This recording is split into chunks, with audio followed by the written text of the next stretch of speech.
Memory and Art, right? I think that's going to be the title of the video. I'm going to talk about Proust, the first section of Remembrance of Things Past, and I'm going to share a video by Limmy. And if you don't know Limmy, you're in for a treat.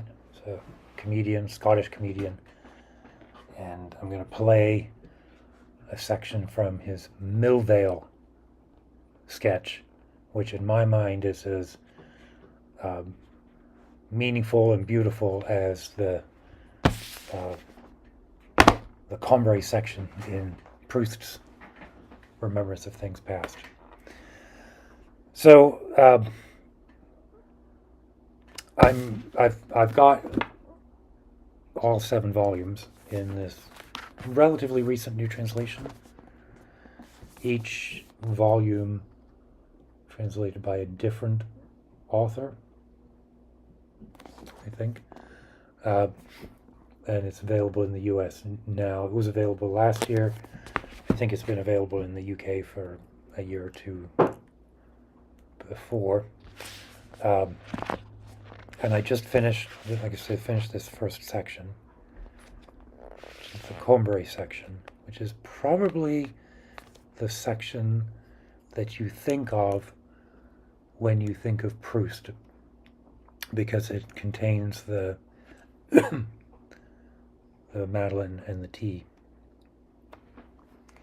And I'm going to read a couple of snippets from the book. I'm going to read a bit from the tea drinking. There's also a beautiful section, a beautiful image towards the end of the section where, in the voice of the child who is remembering the village of Combray, he talks about seeing church steeples off in the distance, and sort of the sensations of seeing those church steeples change with the perspective of distance and time. And look, it's trivial to suggest that that is a metaphor for memory, because it's not metaphor, it's the substance of the substance, I think, of the whole book. Now, I say that having read 1/16 of the book, right? I've read the half of the first of whatever, 1/14, whatever it is. But it's really the subject that is being remembered is evoked in beautiful language. But I think more important is the sensation of memory itself. And that's the overlap between Proust and Limmy. Because in the Millvale sketch, he has a photograph of Millvale, where he lived as a teenager. And yeah, there's nostalgia and missing the sense of life when you're 16. In the sketch, let's say he's 30. Right? So there's that. But same as in the Proust, the potency of the photo, the power of that object to conjure up, and the sensation of the conjuring up, not of the object that's being conjured up, although that is just as beautiful. But the act of memory. Right?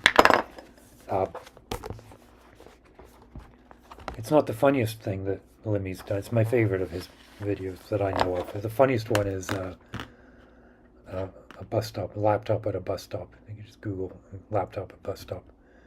I won't try and summarize it for you. I'll play the video in a minute, and hopefully that's not violating copyright, whatever. Maybe it is. So, the steeples, where are they? Here they are.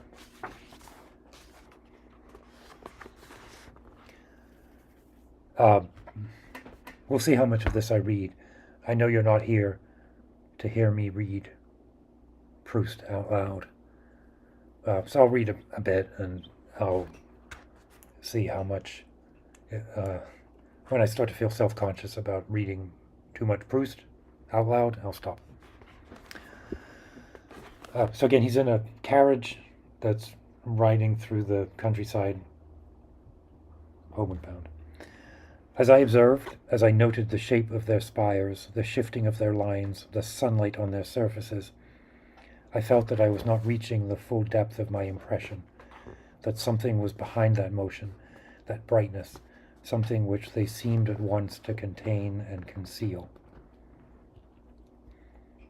The steeples appeared so distant, and we seemed to approach them so slowly, that I was surprised when we stopped a few moments later in front of the Martinville church. I think one reason why I love this so much is that it reminds me of a sensation I had. So when I was a child, perhaps the same age as the narrator here, I would have been 11. So maybe a little bit older than the child here. We lived in England, and I went to school in Manchester, but I lived a ways out. I lived towards Warrington, for those of you who have a map of England in front of you. And I would take the train every day into Manchester to go to school. And there were a bunch of other boys who were in the same school, and we sort of rode together on the train. I think this is where my intoxication, fascination, affection for train travel in general, but British Rail in particular. Right, this would have been 79, 80, 81. And we used to travel across a fairly abandoned stretch of moorland. I can't remember what it was called. I could Google. And in the distance were the flares, factory lights, factory flares. They would have been quite a ways off from the train track. But in my mind, they were the illumination lights at Blackpool, which were a big deal back then. Maybe they still are now. I don't know. But the roadway in front of the town of Blackpool was famous for its illuminations, and people would go and drive up and down by the beach. Very British thing to do. And we would do it periodically. We lived in that area, right?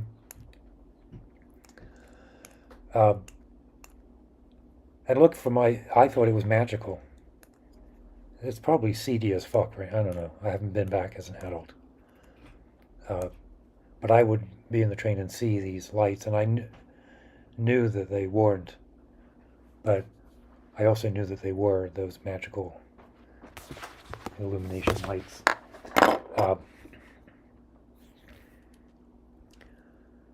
What was the... So here, yeah. Actually, it wasn't Glazebrook. We would have gone on a Padgate because I lived in Colchester, through to Manchester Piccadilly. And this is the area here, right? Because it was off to the left, going out, home in the dark. I guess this. Business Park. But because who knows what it was 40 years ago. It really was just a big moor. Right. Let me see. Colchester, where's Warrington? Let me zoom out a little bit. Warrington, right. So Warrington was kind of the nearest big town. Twist Green, that's where I went to elementary school.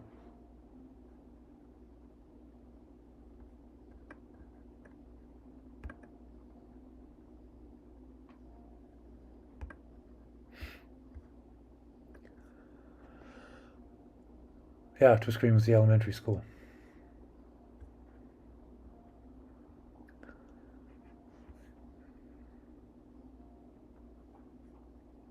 Primary school, sorry, whatever it's called.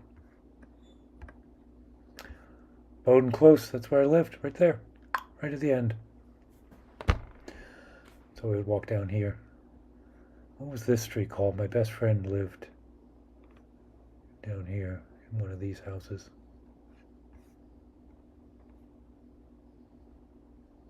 Burnham Close. Patrick. I wonder what he's up to. So we'd walk down here and then head into the school.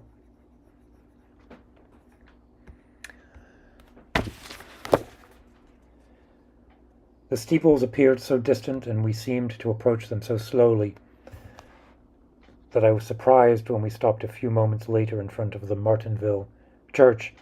I did not know why I had taken such pleasure in the sight of them on the horizon, and the obligation to try to discover the reason seemed to me quite painful. I wanted to hold in reserve in my head those lines moving in the sun, and not think about them any more now. And it is quite likely that had I done so, the two steeples would have gone forever to join the many trees, rooftops, fragrances, sounds that I had distinguished from others because of the obscure pleasure they gave me, which I never thoroughly studied. Skip a minute. Soon their lines and their sunlit surfaces split apart, as if they were a sort of bark. A little of what was hidden from me inside them appeared to me. Hidden inside them, part of me inside them appeared to me. I had a thought which had not existed a moment before, which took shape in words in my head, and the pleasure I had just recently experienced at the sight of them was so increased by this that, seized by a sort of drunkenness, I could no longer think of anything else. So the articulation of memory, in this case with a word, but it could be a piece of music, the idea of a music that's just an impulse, or a pulse that is laden with meaning but is inarticulate, right? It is the craft of the writer or the musician to do whatever is necessary to capture that and place it in a context in the artwork that can then be received, right? There's the original memory, thought, idea, that's the resulting impact on the artist, musician, composer. There's the output, and then there's the triggered response in the audience, or the reader, or the listener, and they're parallel. And their valence is equivalent, even if your memory is completely not the same as mine. I have this similar sensation looking at this map that Proust had with his mug of tea and his cookie.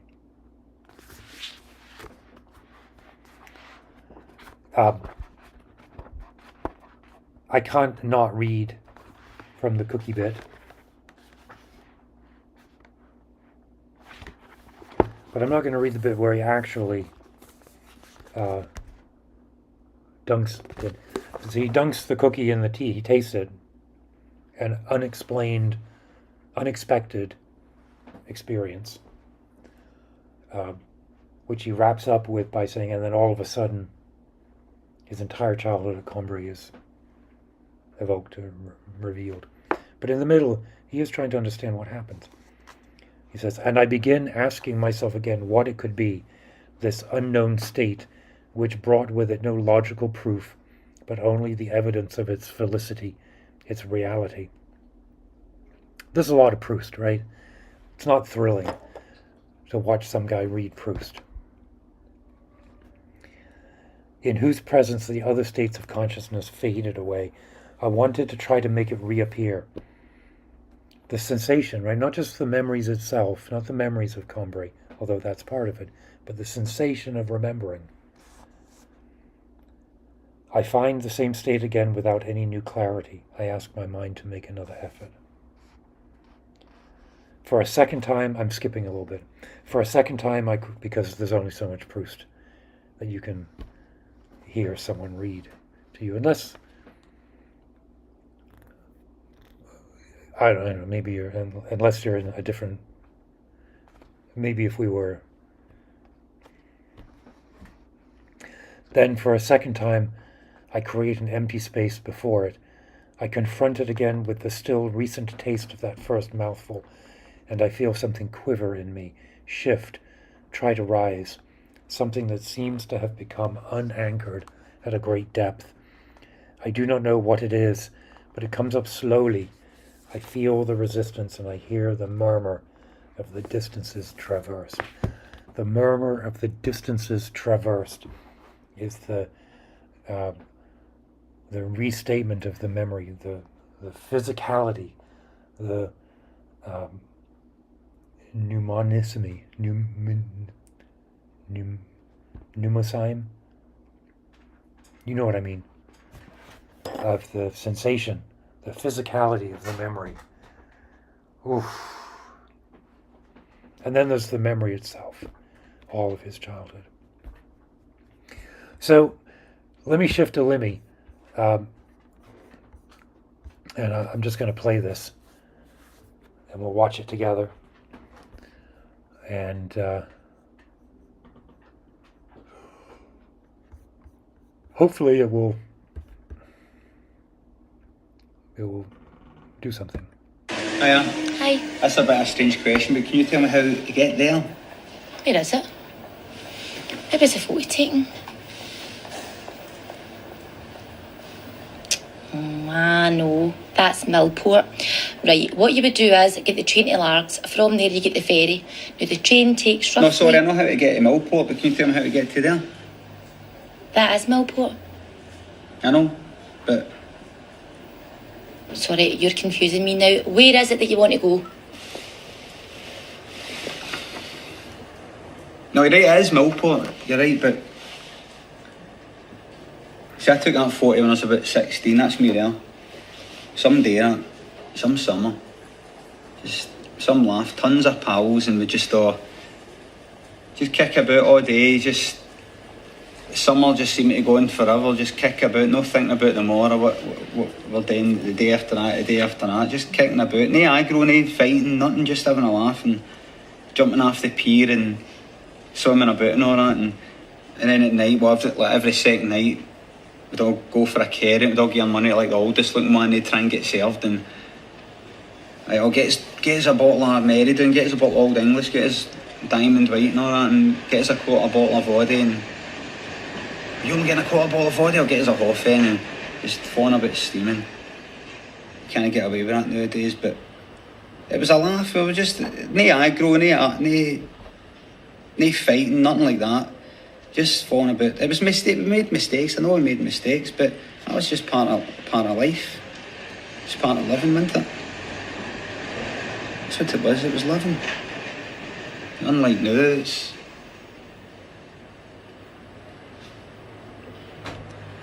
I don't want to be here anymore. I don't want to be here.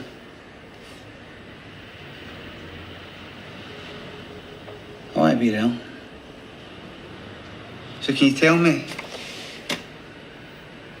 how did I get there? You can't do that, I'm sorry.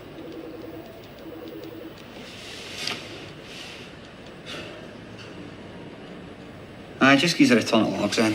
$7.95.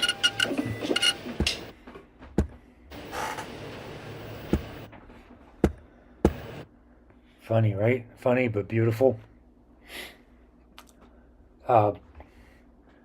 And look, if Limmy watches this, I'm sorry I copied your whole video. But I hope you appreciate the appreciation I have for this art. Because it's beautiful, man. This is a beautiful sketch. So, what I hope... Look, I dig this. I like Proust and I like Limmy and I like looking at them together, and it makes my mind filled with sensation and life. And maybe it does the same for you too, but I guarantee there's art in your life that makes you feel like this makes me feel. And I want you to find that. And if we all do that, Niagara, just beautiful memories, beautiful life filled with memory and cognizance, recognition of humanity. So, keep your wits about you.